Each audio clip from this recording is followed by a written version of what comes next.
Welcome back everyone. Welcome to civil services study. Test number 337 लगाते हैं UPSC civil services prelims के लिए। आज हो गई है 16 मई 2020। चलिए स्टार्ट करते हैं। तो क्वेश्चन नंबर 1 है, इम्पोर्टेंट है, मोस्ट इम्पोर्टेंट है। यूरोप का कौन सा देश कोरोना वायरस से मुक्त होने वाला पहला देश बना है? बताइए। निम्नलिखित में से कौन सा यूरोपियन कंट्री जो है वो कोविड-19 से मुक्त हो चुका है ऑफिशियली, आधिकारिक तौर पर? इटली, हंगरी, ऑस्ट्रिया या फिर स्लोवेनिया? तो देखिए, हंगरी ये है नहीं, इटली ये है नहीं, ऑस्ट्रिया भी नहीं है। इसका answer option number B, Slovenia. तो देखिए, स्लोवेनिया कोविड-19 महामारी को आधिकारिक रूप से रोकने वाला यूरोप का पहला राष्ट्र बन गया है। अब स्लोवेनिया ने अन्य यूरोपीय देशों से प्रवेश करने वाले लोगों पर सख्त प्रतिबंध लगा दिए हैं। इटली, ऑस्ट्रिया, हंगरी और क्रोएशिया से जुड़े 2 मिलियन से अधिक लोगों के देशों में महामारी घोषित किए जाने के बाद कोविड-19 के 1464 मामले सामने आए हैं और 103 की मौत हो चुकी है। इसके अलावा सरकार ने कई प्रतिबंधों में छूट देना शुरू किया है जो बीमारी के प्रसार को कम करने के लिए लगाए गए थे। सभी दुकानों और ड्राइविंग स्कूलों को भी अपनी सेवाएं फिर से शुरू करने के लिए हरी झंडी दे दी गई है। तो ये नाम मोस्ट इम्पोर्टेंट है, याद रखिएगा इसका। स्लोवेनिया कोविड-19 ऑफिशियली मुक्त यूरोपियन कंट्री है। क्वेश्चन नंबर 2 है, G20 जो हाल ही में समाचारों की सुर्खियों में रहा, के संदर्भ में कौन सा सही है? देखिए, G20 अंतर्राष्ट्रीय आर्थिक सहयोग का एक मंच है जो हर महाद्वीप के विकसित और विकासशील दोनों देशों के नेताओं को एक मंच पर साथ में लाता है। G20 भारत जो है G20 का एक सदस्य देश है और हाल ही में सऊदी अरब ने G20 virtual trade and investment ministerial बैठक की अध्यक्षता की है।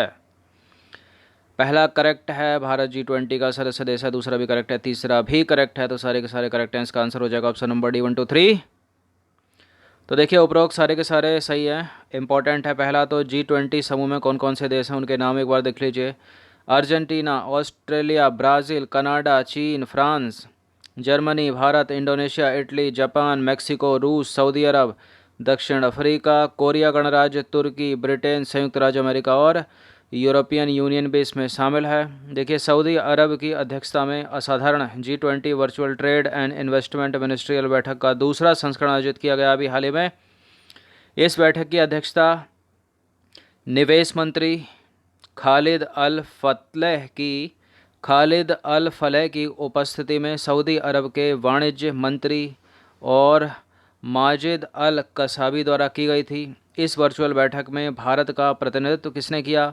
केंद्रीय वाणिज्य और उद्योग मंत्री पीयूष गोयल ने किया। इम्पोर्टेंट ये नहीं है, इम्पोर्टेंट है सऊदी अरब का नाम और G20 के कंट्री जितने भी हैं। भारत क्या G20 का सदस्य है, ये इम्पोर्टेंट है, तो ये सब याद रखिएगा। सबसे ज़्यादा इम्पोर्टेंट कि बैठक कहाँ हुई है। तीसरा प्रश्न है, विश्व आर्थिक परिस्थिति और संभावना report 2020, world economic situation and prospect जो रिपोर्ट है किसने जारी की है? देखिए, अधिकतर रिपोर्ट जो करंट सिचुएशन में जो संस्था जारी करती है वही करती है। तो 2020 की रिपोर्ट है, किसने जारी की है? तो यही इस संस्था को जारी करता होगा। तो विश्व बैंक नहीं है, इंटरनेशनल मॉनेटरी फंड भी नहीं है, संयुक्त राष्ट्र संघ है इसका उत्तर, और विश्व आर्थिक मंच भी नहीं है। तो इसका आंसर हो जाएगा ऑप्शन नंबर डी। तो देखिए, संयुक्त राष्ट्र द्वारा वर्ष के बीच में जारी की जाने वाली यानी 2020 के मध्य की अपनी report world economic situation and prospect जारी की गई है। यूएन ने इस रिपोर्ट में वित्तीय वर्ष 2020 और 21 के लिए देशों के साथ साथ वैश्विक अर्थव्यवस्था की वृद्धि दर का भी अनुमान लगाया है। विश्व आर्थिक परिस्थिति और संभावना रिपोर्ट के अनुसार 2020 के मध्य तक भारत की विकास दर चालू वित्त वर्ष 2020 में 1.2% दर से बढ़ने का अनुमान जो है वो लगाया गया है। अब देखिए, इस रिपोर्ट में भारत के विकास दर में मामूली वृद्धि का संकेत दिया गया है, जबकि वित्त वर्ष 2021 में 5.5% की विकास दर से वृद्धि होने का अनुमान इसमें लगाया गया है। वर्तमान परिदृश्य में देखा जाए तो कोविड-19 महामारी ने दुनिया को अपंग बना दिया है, जिसकी वजह से यूएन ने अनुमान लगाया है कि वित्त वर्ष 2020 में वैश्विक अर्थव्यवस्था तेज़ी से सिकुड़कर 3.2% तक रहेगी, जिसके वित्त वर्ष 2021 में सुधरने के आसार हैं। क्वेश्चन नंबर 4 है, संघाई कॉरपोरेशन ऑर्गेनाइजेशन के संदर्भ में निम्नलिखित कथनों में से कौन सा सही है? देखिए 3 स्टेटमेंट है यहाँ पर, बताना कि इनमें से कौन सा करेक्ट होगा। तो संघाई कॉरपोरेशन ऑर्गेनाइजेशन SCO एक अंतर सरकारी संगठन है और भारत SCO का सदस्य नहीं है। वर्तमान में SCO के 8 सदस्य देश हैं। तो वर्तमान में SCO के 8 सदस्य देश हैं, करेक्ट है। यह एक अंतर सरकारी संगठन है, ये करेक्ट है। भारत SCO का सदस्य है, ये गलत है। तो केवल 1 और 3 B इसका उत्तर होगा। तो देखिए कथन 2 सही नहीं है। संघाई सहयोग संगठन के सदस्य देशों के विदेश मंत्रियों द्वारा कोविड-19 महामारी से निपटने के लिए आपस में सहयोग बनाने पर विचार विमर्श करने के लिए वर्चुअल कॉन्फ्रेंस का आयोजन किया गया और इस वीडियो कॉन्फ्रेंस में संघाई सहयोग संगठन के सदस्य देशों के विदेश मंत्रियों ने भाग लिया और इस वर्चुअल कॉन्फ्रेंस में भारत का प्रतिनिधित्व विदेश मंत्री एस जयशंकर ने किया है। अब देखिए संघाई कॉरपोरेशन ऑर्गेनाइजेशन एक स्थायी अंतर सरकारी संगठन है। वर्तमान में SCO के 8 सदस्य हैं, उनका नाम है भारत, कजाकिस्तान, चीन, किर्गिस्तान, किर्गिज गणराज्य, पाकिस्तान, रूस, तजाकिस्तान और उज्बेकिस्तान। तो देखिए एस जयशंकर ने किया है इसका प्रतिनिधित्व, याद रखिएगा, और 8 सदस्य हैं वर्तमान में इसके। चलिए अगला प्रश्न देखते हैं। अंतर्राष्ट्रीय परिवार दिवस के संदर्भ में निम्नलिखित कथनों पर विचार कीजिए। प्रत्येक वर्ष 15 मई को अंतर्राष्ट्रीय परिवार दिवस मनाया जाता है, यानी कल मनाया गया होगा। अंतर्राष्ट्रीय परिवार दिवस का आयोजन सबसे पहले 1996 में किया गया था। आधुनिक समाज में परिवारों का विघटन ही अंतर्राष्ट्रीय परिवार दिवस मनाने का मुख्य कारण है। बिल्कुल करेक्ट है, पहला करेक्ट है, तीसरा करेक्ट है, दूसरा भी पहली बार 1996 में मनाया गया था। इसका आंसर हो जाएगा ऑप्शन नंबर डी, उपरोक्त सभी। तो देखिए प्रत्येक वर्ष 15 मई को वैश्विक स्तर पर अंतर्राष्ट्रीय परिवार दिवस मनाया जाता है। इस दिवस के आयोजन का मुख्य उद्देश्य संयुक्त परिवार के महत्व और सामाजिक, आर्थिक एवं जनसांख्यिकीय प्रगति से संबंधित मुद्दों को लेकर जागरूकता बढ़ाना है। संयुक्त परिवार के महत्व को बनाए रखने के लिए 1993 में संयुक्त राष्ट्र महासभा यूनाइटेड नेशन जनरल असेंबली ने प्रत्येक वर्ष 15 मई को अंतर्राष्ट्रीय दिवस मनाने के रूप में घोषणा की थी, जिसके पश्चात सबसे पहले 1996 में अंतर्राष्ट्रीय परिवार दिवस का आयोजन किया गया था। अब देखिए आधुनिक समाज में परिवारों का विघटन ही अंतर्राष्ट्रीय परिवार दिवस मनाने का मुख्य कारण है। संयुक्त परिवार से उन्नति के रास्ते खुलते हैं, जबकि एकल परिवार और अकेलेपन से विकास की गति धीमी रहती है। अंतर्राष्ट्रीय परिवार दिवस का मूल उद्देश्य युवाओं को परिवार के प्रति जागरूक करना है, इसलिए सारे के सारे कथन करेक्ट हैं। क्वेश्चन नंबर 6 है, पार्किंसन डिसीज़, पार्किंसन रोग के संदर्भ में कौन सा सही है। देखिए पार्किंसन रोग एक ऐसी बीमारी है जिसमें तंत्रिका तंत्र, मतलब जो आपका सेंट्रल नर्वस सिस्टम है, वो लगातार कमज़ोर होता जाता है और इस बीमारी का अब तक कोई इलाज उपलब्ध है ही नहीं। और सामान्यतः 5 वर्ष से कम आयु के बच्चों में पार्किंसन रोग के लक्षण दिखते हैं, किंतु यह रोग किसी भी उम्र में हो सकता है। देखिए पहला वाला करेक्ट है, दूसरा गलत है। सामान्यतः 60 वर्ष से अधिक के लोगों में पार्किंसन रोग के लक्षण दिखते हैं, लेकिन ये किसी भी उम्र में हो सकता है, तो दूसरा गलत है, केवल पहला सही है। तो देखिए पार्किंसन डिसीज़, पार्किंसन रोग एक ऐसी बीमारी है जिसमें तंत्रिका तंत्र लगातार कमज़ोर होता जाता है। इस बीमारी का अब तक कोई इलाज उपलब्ध नहीं है और सामान्यतः 60 वर्ष से अधिक आयु के लोगों में पार्किंसन रोग के लक्षण दिखते हैं, ना कि 5 वर्ष से कम, किंतु यह रोग किसी भी उम्र में हो सकता है। अच्छा, इसके लक्षण है क्या? शरीर में कंपन, जकड़न और शिथिल गतिशीलता, झुककर चलना, याददाश्त संबंधी समस्याएं और व्यवहार में बदलाव। तो 60 वर्ष से अधिक के आयु के लोगों में होता है और ये न्यूज़ में है, इसलिए ये क्वेश्चन बना दिया गया है, लेकिन ये किसी भी एज में हो सकता है। मेनली जो होता है 60 वर्ष से अधिक की आयु में होता है। क्वेश्चन नंबर 7 है, वैश्विक वन संसाधन मूल्यांकन के संदर्भ में कुछ स्टेटमेंट है यहाँ पर और बताना है कि कौन सा करेक्ट है। देखिए वैश्विक वन संसाधन मूल्यांकन विश्व के वन संसाधन की स्थिति और रुझानों पर रिपोर्ट प्रदर्शित करता है। संयुक्त राष्ट्र के खाद्य और कृषि संगठन के तहत वानिकी विभाग, मतलब फॉरेस्ट्री डिपार्टमेंट द्वारा किया जाता है ये रिपोर्ट। तो करेक्ट हैं दोनों के दोनों स्टेटमेंट, इसका आंसर हो जाएगा ऑप्शन नंबर सी। तो देखिए उपरोक्त दोनों कथन सही हैं। वैश्विक वन संसाधन मूल्यांकन के अंतर्गत विश्व के वन क्षेत्र संबंधी आंकड़े के साथ साथ कई अन्य तथ्य जैसे भूमि का स्वामित्व, भूमि तक पहुंच का अधिकार, स्थायी वन प्रबंधन, वन संरक्षण के लिए कानून और संस्थागत ढांचे और वनों के स्थायी उपयोग आदि की रिपोर्ट करता है ये।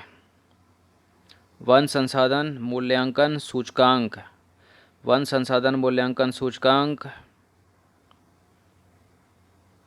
चलिए क्वेश्चन नंबर 8 है, बेलारूस जो समाचारों की सुर्खियों में रहा के संदर्भ में निम्न कथनों पर विचार कीजिए।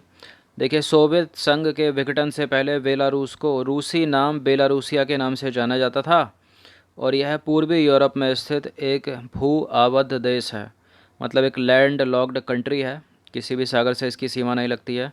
यह उत्तर पूर्व में रूस, दक्षिण में यूक्रेन, पश्चिम में पोलैंड और उत्तर पश्चिम में लिथुआनिया एवं लातविया से घिरा हुआ है।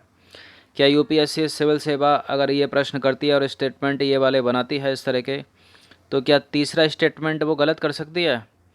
देखिए, इतना इसमें पूरा देखिए ज्योग्राफी ऊपर नीचे कर दी है चारों तरफ से, तो थर्ड तो गलत नहीं करेगी, तो करेक्ट है थर्ड वाला यहाँ पर। बाकी यहाँ थोड़ा हेर फेर की जा सकती है कि पूर्वी यूरोप में है या फिर पश्चिमी यूरोप या उत्तरी या फिर दक्षिणी, तो पूरब में ही है, करेक्ट है। और इसको पहले बेलारूसिया के नाम से जाना जाता था, डी सही है इसका उत्तर। तो देखिए क्यों पूछा गया है ये प्रश्न। बेलारूस एकमात्र यूरोपीय देश है जिसने कोविड-19 महामारी के दौरान सामाजिक दूरी जैसे उपायों को नहीं अपनाया और 2 मई 2020 तक इस देश में कोविड-19 से संक्रमित लोगों की संख्या 15,000 थी और पिछले 10 दिनों में यह संख्या दोगुनी हो गई है। ये दिख रहा होगा आपको, बेलारूस यूरोप के महाद्वीप में। अब देखिए, इसकी राजधानी और सर्वाधिक जनसंख्या वाला नगर जो है क्या है, मिन्स्क है, और यहाँ के कुल क्षेत्रफल का लगभग 40% हिस्सा वनों से आच्छादित है। इस देश की 3 प्रमुख नदियाँ कौन कौन सी हैं? वो नेमान और प्रियाप्ट एवं नीपर हैं। नेमान नदी पश्चिम की ओर बहते हुए बाल्टिक सागर में गिरती है, जबकि प्रियाप्ट नदी पूर्व दिशा में बहती है और नीपर में मिल जाती है। नीपर नदी दक्षिण की ओर बहते हुए काला सागर में गिर जाती है। नीपर इम्पोर्टेंट है। क्वेश्चन नंबर 9 है, हाल ही में समाचारों में देखा गया शब्द सेंट्रल विस्टा क्या है? क्या सेंट्रल विस्टा चंद्रमा के केंद्र में स्थित ठोस कचरे का भंडार है? क्या सेंट्रल विस्टा मंगल ग्रह के उत्तरी ध्रुव पर ठोस कार्बन डाइऑक्साइड की जमी हुई कोई मोटी परत है? क्या सेंट्रल विस्टा कोरोना वायरस से निजात दिलाने के लिए इजराइल द्वारा बनाई गई वैक्सीन है? या फिर सेंट्रल विस्टा दिल्ली में स्थित राष्ट्रपति भवन, संसद भवन, इंडिया गेट और अन्य राष्ट्रीय अभिलेखागार जिस क्षेत्र में स्थित हैं उसे सामूहिक रूप से कहते हैं सेंट्रल विस्टा। तो सेंट्रल विस्टा ना तो कोई ठोस कचरे का भंडार है, ना कोई ठोस कार्बन डाइऑक्साइड है, ना ही इजराइल द्वारा बनाई गई कोविड-19 के लिए वैक्सीन है। ठोस सेंट्रल विस्टा तो है दिल्ली में स्थित राष्ट्रपति भवन, संसद भवन, इंडिया गेट और अन्य राष्ट्रीय अभिलेखागार जिस क्षेत्र में स्थित हैं उस क्षेत्र को बोलते हैं सामूहिक रूप से सेंट्रल विस्टा। न्यूज़ में है इसलिए प्रश्न पूछ लिया गया है। तो देखिए, दिल्ली में स्थित राष्ट्रपति भवन हो गया, संसद भवन हो गया, नॉर्थ ब्लॉक हो गया, साउथ ब्लॉक हो गया, इंडिया गेट हो गया और अन्य राष्ट्रीय अभिलेखागार जिस क्षेत्र में स्थित हैं उसे सामूहिक रूप से सेंट्रल विस्टा कहते हैं। इसकी लंबाई लगभग 3.2 किलोमीटर है। यूपीएससी सिविल सेवा के लिए ऐसे प्रश्न इंपॉर्टेंट होते हैं जो न्यूज़ पेपर में होते हैं और कुछ इस तरह के। अब देखिए, दिसंबर 1911 में किंग जॉर्ज प्रथम ने भारत की राजधानी को कलकत्ता से दिल्ली स्थानांतरित करने की घोषणा की थी। इसके उपरांत ही राजपथ के आसपास के क्षेत्र में इन भवनों का निर्माण किया था। तब की बात है ये। इन भवनों के निर्माण का उत्तरदायित्व एडविन ल्यूटियंस तथा हर्बर्ट वेकर को दिया गया। ये नाम भी याद रखिए। अब है क्वेश्चन नंबर 10, ये भी इम्पोर्टेंट है। सिंधु जल समझौता, इंडस वाटर ट्रीटी, जो कभी कभी समाचारों में उभर आता है के संदर्भ में कौन सा एक असत्य है? अभी उभरा हुआ है ये।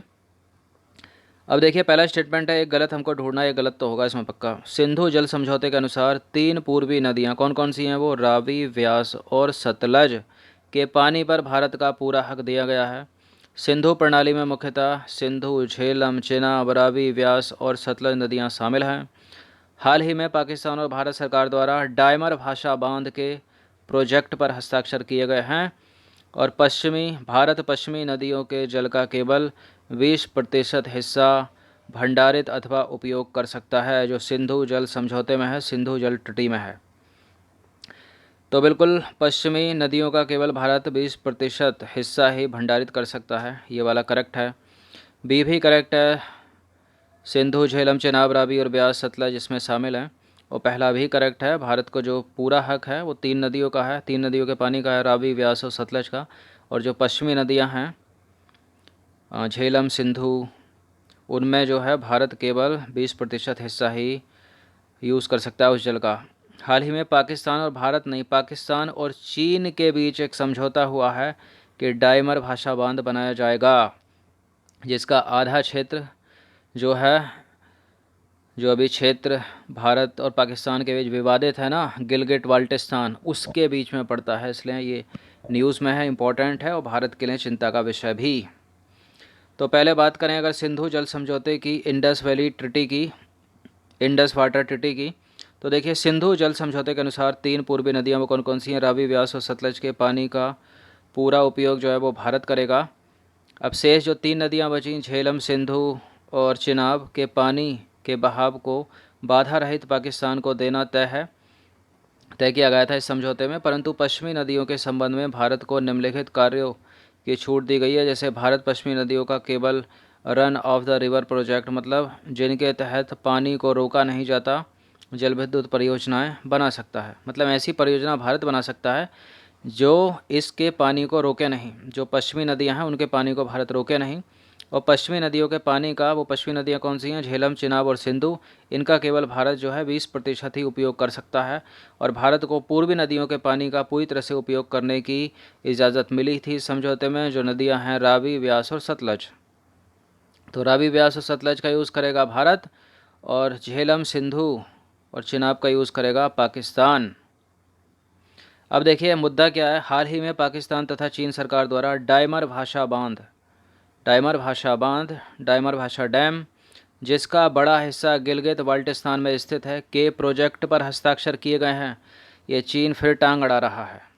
देखिए भारत के लिए चिंता का विषय क्या क्या है इसमें, डायमर भाषा बांध का कुछ क्षेत्र गिलगित बाल्टिस्तान में पड़ेगा, जो अभी भारत और पाकिस्तान के बीच मुद्दा बना हुआ है। अब देखिए चीन इस प्रोजेक्ट को चीन पाकिस्तान आर्थिक गलियारा में शामिल करना चाहता है। जम्मू कश्मीर क्षेत्र में चीन द्वारा लगातार दखल दिया जा रहा है, और भारत तथा पाकिस्तान के मध्य हस्ताक्षरित सिंधु जल समझौते में चीन लगातार तीसरा पक्षकार बनने की कोशिश कर रहा है। चीन को ज़्यादा ही उपद्रव मचा रहा है। देखिए ये डायमर भाषा बांध का केस लगा लो, या मैकांग नदी का उसने अभी पानी रोका था, और इन सबसे बड़ा कोविड-19 उसकी लैब से निकला, कोरोना वायरस उसकी लैब से निकला। वो अभी 2500 सूअर मर गए वहाँ पर नॉर्थ ईस्ट में। वो स्वाइन फ्लू वाला वायरस भी कहाँ से आया, चीन से ही आया।